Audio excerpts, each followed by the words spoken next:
you've sort of answered the next thing I was kind of going to bring up. Are what are the benefits from addressing it? I guess, like you say, you can create things that would be costly. What other benefits are there from using The it? biggest benefit really is, the level of focus that people have when they're in VR. If you think about it, if you're taking, say, you're taking some sort of fire training, and you do it on a laptop and you're looking at videos and you're clicking through PowerPoints, it's pretty boring.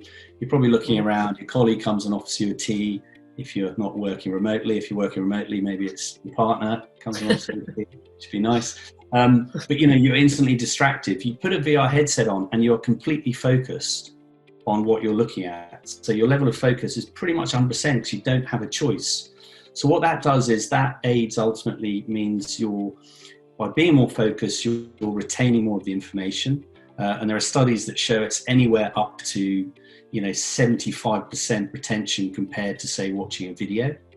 And so you're retaining that information, which is absolutely key. But it's that level of focus, the level of immersion, and by retaining that information for longer, what that pushes out is an instant business benefit of, well, if someone remembers the information longer, I don't have to train them as often. So if you're training someone 3 times a year currently, if you push that into VR in the right way, and they only then need to be trained twice a year, well, you've saved a third of your training costs. So that's an obvious one, but you're just completely focused. You don't have an opportunity to be distracted. Okay, you can't be in there ideally much more than sort of 20, 30 minutes, but you can do a lot in 20 or 30 minutes to do that. So that's probably, the biggest benefit of it. And there's various other benefits whereby, if you're bringing people, if you're using VR and you can send out headsets to X number of people, they aren't having to travel, which of course in this day and age is really important.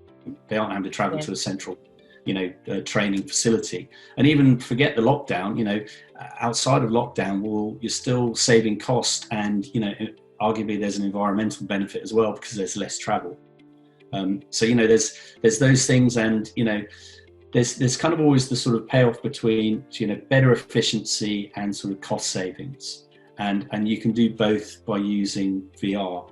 But, I think ultimately where it comes out is it is better training because people are better at what they do because they're able to retain that information for longer. Therefore, they're better at their jobs. They enjoy their jobs more because they're better at their jobs. So better retention. There's all these sorts of things that play into it. And like you say, obviously the time that we're in now, obviously with people still working from home, it's a great tool because really people sitting at home doing training courses, going through PowerPoints, are they going to be motivated? Are they actually going to sit there and, do you know what I mean? Yeah, they're probably, and I think we've probably all done it. You just skip through as quick as you can. Right?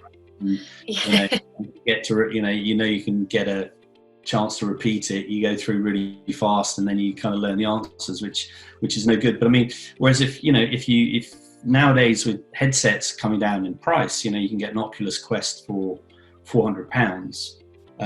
You could send that out to, even if you send it out to 100 people. Okay, it's £40,000, but they get to keep that piece of equipment for as long as they need it.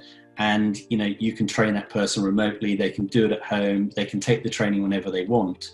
And how we've got it set up at Immerse is that we have a platform that means all that can be tracked as well. So you can see when someone logs in, you can see what they've done. You can see what score, if there's a score, or whether they passed the training. So all these sorts of things. So it sort of devolves the control, meaning that employees can take that training whenever they're ready. They can know that they're getting their scores logged, and it can go towards their overall training program. It can integrate with a learning management system where all the information is kept.